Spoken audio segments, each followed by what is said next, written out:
Entrez dans la mascarade et faites tomber les masques.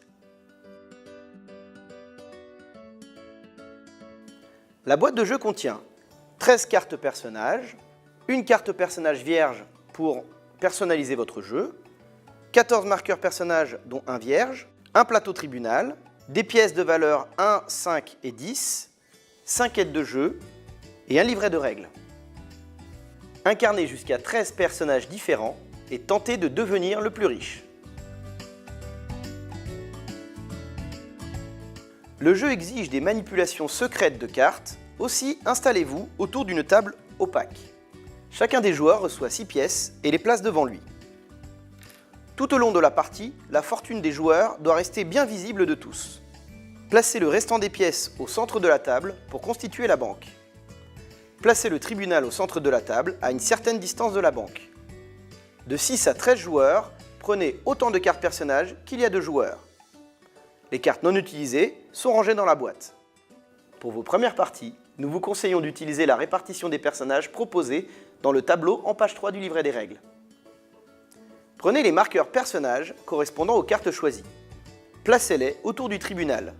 Ces marqueurs servent à rappeler les personnages présents pendant la partie. Mélangez les cartes personnages et placez-en une face visible devant chacun des joueurs. À 4 ou 5 joueurs, placez face visible au centre de la table, là où les cartes restantes. Quand les joueurs ont pris connaissance de tous les personnages, retournez toutes les cartes face cachée. Pour vos parties suivantes, vous pouvez imaginer d'autres combinaisons de personnages avec les restrictions suivantes. Le juge doit toujours être en jeu. Le tiers, voire la moitié des personnages, doit vous permettre d'obtenir des pièces. Ces personnages sont la reine, le roi, la veuve, le fou et les 2 paysans. Ils sont reconnaissables grâce à l'icône bourse. Les paysans sont toujours joués par 2, ils portent l'icône x2. L'inquisiteur et les paysans nécessitent d'être au moins 8 joueurs. Ils portent l'icône 8+. Dans les parties à plus de 5 joueurs, vous pouvez choisir d'ajouter 1 ou 2 cartes en plus au centre de la table, comme dans les parties à 4 ou 5 joueurs.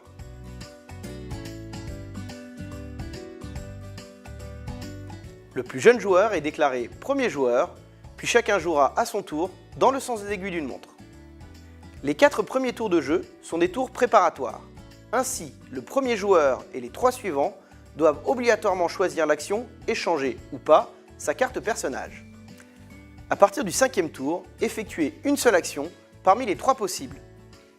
Échangez ou pas votre carte personnage, regardez secrètement votre carte, annoncez votre personnage.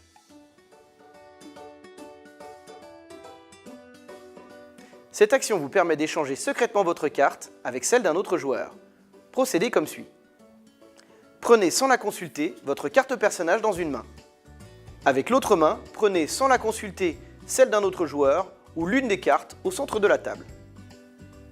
Sous la table, hors de vue de tous les joueurs, échangez ou non les 2 cartes. Replacez une carte devant vous et l'autre devant le joueur ou au centre de la table. Durant toutes ces manipulations, les cartes doivent toujours rester face cachée et personne n'a le droit de les consulter.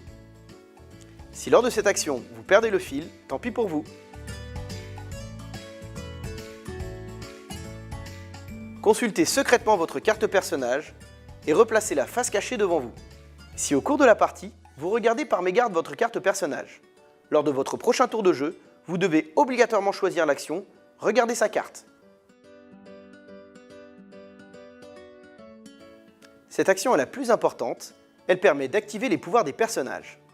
Si vous êtes forcé de révéler votre carte personnage et qu'immédiatement après, c'est à votre tour de jouer, vous ne pouvez pas choisir l'action « Annoncer votre personnage ». Lorsque vous annoncez être un personnage, chacun des autres joueurs peut vous contester.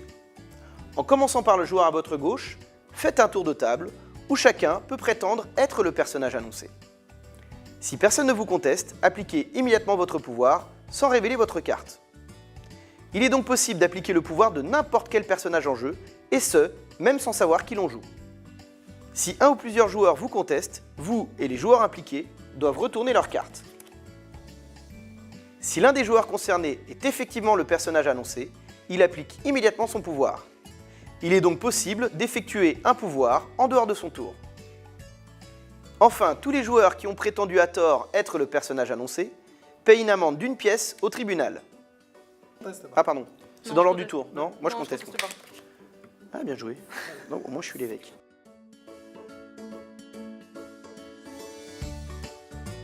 L'espionne.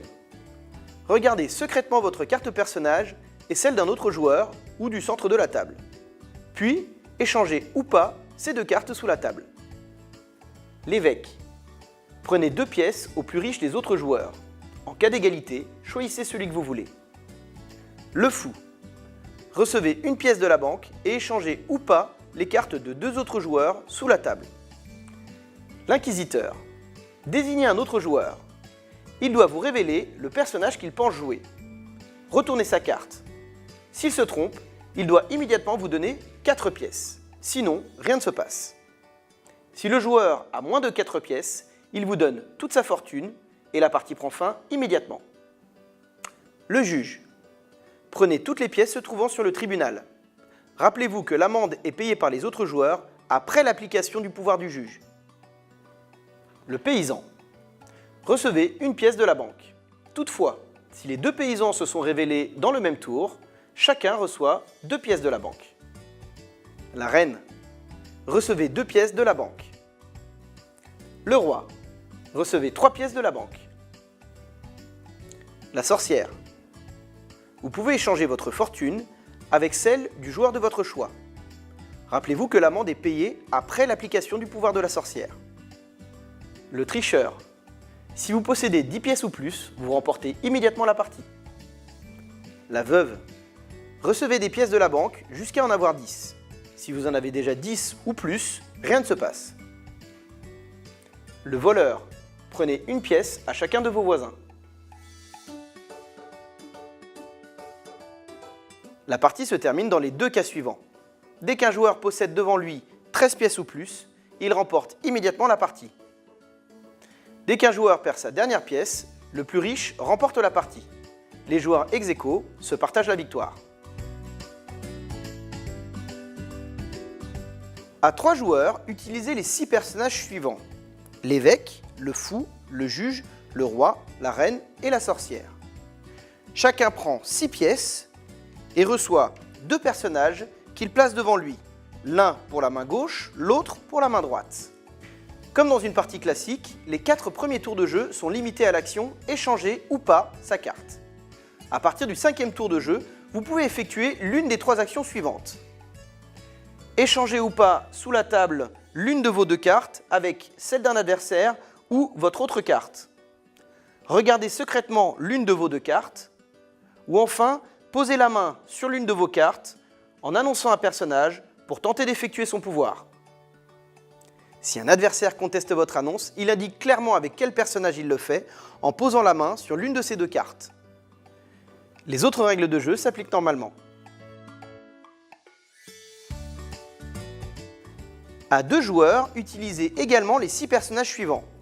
L'évêque, le fou, le juge, la reine, le roi et la sorcière. Chacun prend 6 pièces et reçoit 3 personnages qu'il place devant lui. L'un correspondant à sa main gauche, l'autre à la droite. Le troisième est placé en retrait. Il est dit protégé.